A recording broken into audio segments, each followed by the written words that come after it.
வாழ்க வளமுடன். ஓம் நமச்சிவாய. அனைத்து தமிழ் உள்ளங்களுக்கும் வணக்கம். அனைவருக்கும் இனிய தீப ஒளி திருநாள் வாழ்த்துக்கள்.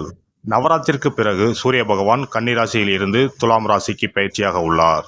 இதனால் சில ராசிக்காரர்களுக்கு அவரின் நற்பார்வையால் தொழில் வியாபாரத்தில் முன்னேற்றமும் குடும்ப வாழ்க்கையில் மகிழ்ச்சியும் அதிகரிக்க உள்ளது.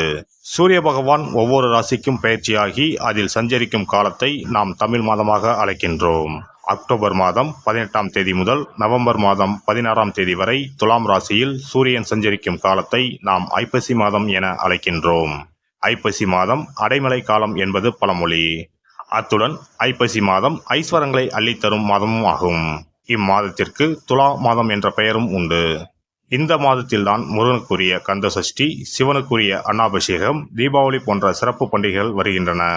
இந்த ஐப்பசி மாதமானது விசுவாச ஆண்டு அக்டோபர் மாதம் 18ஆம் தேதி சனிக்கிழமை அன்று துவாதசி திதியில் பூரம் நட்சத்திரத்தில் சுப்பிரம் நாமயோகத்தில் தைத்தூலம் கர்ணத்தில் சித்த யோகத்தில் சனி மகா பிரதோஷம் கூடிய நன்னாளில் இந்த அற்புதமான ஐப்பசி மாதம் பிறக்கிறது.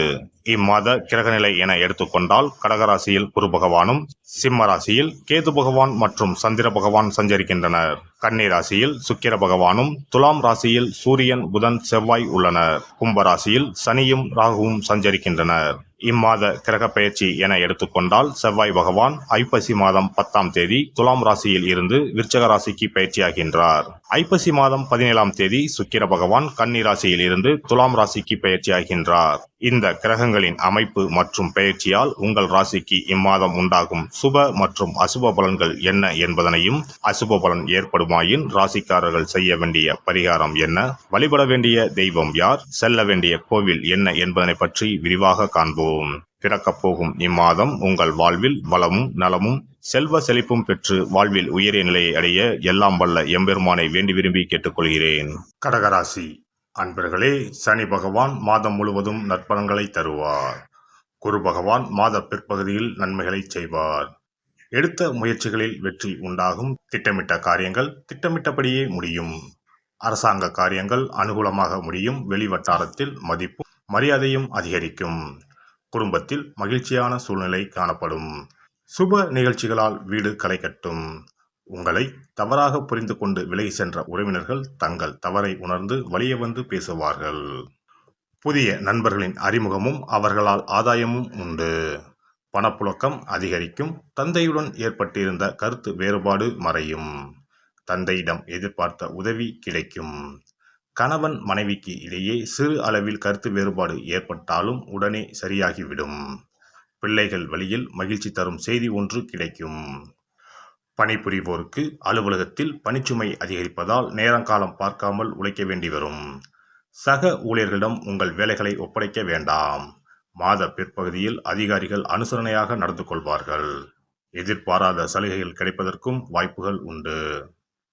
வியாபாரத்தை பொறுத்தவரை உழைப்புக்கு ஏற்ற பலன் கிடைக்கும். சக வியாபாரிகளால் ஏற்படும் மறைமுக தொல்லைகளை முறியடிப்பீர்கள். பங்குதாரர்கள் அனுசரணையாக நடந்து கொள்வார்கள். அவர்களிடம் எதிர்பார்த்த உதவியும் கிடைக்கும். கலைத்துறையை சேர்ந்தவர்களுக்கு எதிர்பார்த்தபடியே வாய்ப்புகள் அமையும். சக கலைஞர்கள் அனுசரணையாக நடந்து கொள்வார்கள். பணப்புழக்கம் அதிகரிக்கும். மூத்த கலைஞர்களின் வழிகாட்டுதல் பயன் தருவதாக இருக்கும். மாணவர்களுக்கு மாதத்தின் முற்பகுதியில் பாடங்களில் ஆர்வம் குறைந்து காணப்படும். அடிக்கடி குழப்பம் ஏற்பட்டு நீங்கும். ஆசிரியரின் ஆலோசனையை கேட்பது நல்லது. மாத பிற்பகுதியில் படிப்பில் ஆர்வம் அதிகரிக்கும். தேர்வுகளில் அதிக மதிப்பெண் பெறுவீர்கள். குடும்பத்தை நிர்வகிக்கும் பெண்களுக்கு மன நிம்மதி தரும் மாதமாக இது அமையும். ஆனால் மற்றவர்களுடன் பேசும்போது பொறுமையை கடைபிடிக்கவும். குடும்பத்தினர் அனுசரணையாக இருப்பார்கள். வேலைக்கு செல்லும் பெண்களுக்கு அலுவலக சூழ்நிலை மகிழ்ச்சி தருவதாக இருக்கும். எதிர்பார்த்த சலுகைகள் கிடைக்கும். திங்கட்கிழமை தோறும் திருஞான சம்பந்தரின் வேயூரு தோழிப்பங்கன் என்று தொடங்கும் கோளாறு பதிகத்தை பாராயணம் செய்யவும். திங்கள் கிழமைகளில் சிவபெருமானுக்கு வில்வத்தால் அர்ச்சனை செய்வதும், அஷ்டமி அன்று பைரவருக்கு நெய் தீபம் ஏற்றுவதும் நன்மையை தரும். ஒரு முறையாவது குல தெய்வத்தையும் இஷ்ட தெய்வத்தையும் ஒரே நாளில் சென்று தரிசித்து வாருங்கள்.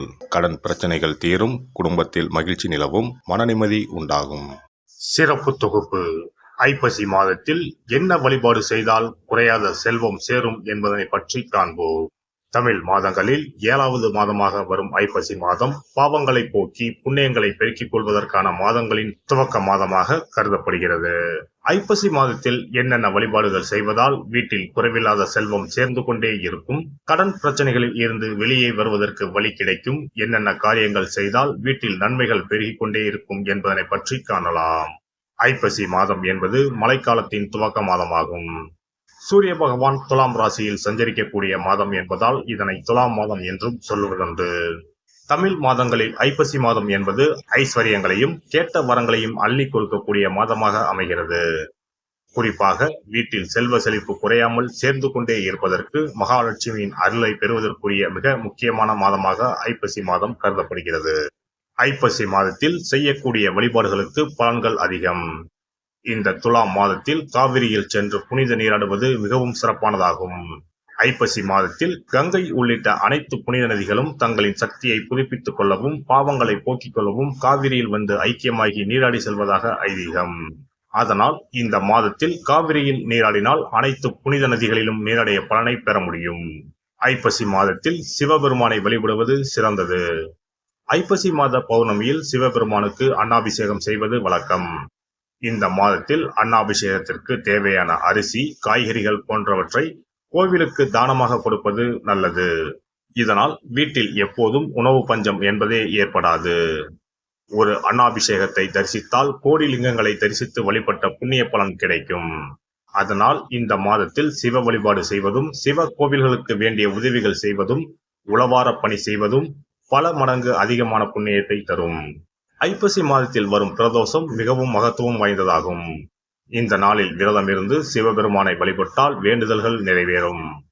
ஐப்பசி மாதத்தில் காவிரியில் நீராடி துவாதசியில் பெருமாளை தரிசிப்பதால் வீட்டில் தனம் தானியம் பெருகும், குடும்பத்தில் நல்லது நடக்கும், கடன் பிரச்சனைகளில் இருந்து விடுபட முடியும்.